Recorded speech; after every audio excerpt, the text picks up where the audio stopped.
C'est pas une immigration, c'est un trafic d'êtres humains organisé par les Nord-Africains qui se font de l'argent sur les subsahariens en disant on va vous envoyer à travers la Méditerranée crever en mer, quoi. L'Afrique n'a jamais été aussi riche, n'a jamais été aussi en paix. Alors attention, ça ne veut pas dire que c'est riche et en paix, mais ça n'a jamais été aussi riche et aussi en paix. Il n'y a jamais eu autant d'immigration en provenance de l'Afrique. On pourrait se dire, mais c'est contre-intuitif. Si ça va mieux, normalement, les gens n'ont pas de raison de venir. En fait, il y a un lobbying auquel j'ai assisté personnellement, et d'ailleurs, j'ai perdu un ami à cause de ce lobbying. C'est des passeurs, des circuits de passeurs, qui vont jusque dans les villages, dans les campagnes, et qui disent, écoute, en France, la vie, elle est comme ça. Ils leur expliquent le RSA en disant, tu vas pas travailler, tu vas avoir de l'argent, mais sans leur expliquer le coût de la vie.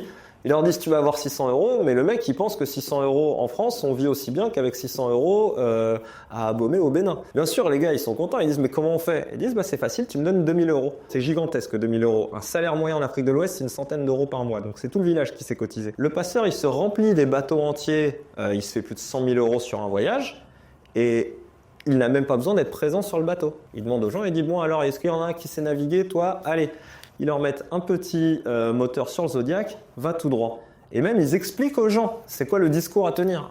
Là, on prend un bateau de réfugiés, on leur demande, ils sont tous Camerounais homosexuels. Pourquoi? Parce que du coup, si ils disent ce discours, ils ont automatiquement le statut de réfugié. Une fois qu'ils arrivent en France, ils déchantent. Et là, ils se retrouvent à habiter dans une tente sous un pont.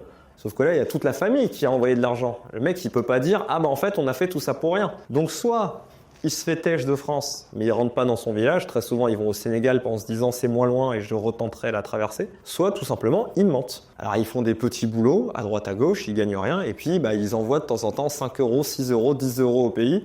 Mais du coup, au pays, ils disent ça va, c'est beaucoup d'argent. Donc ça continue d'alimenter ce fantasme que la vie sera meilleure.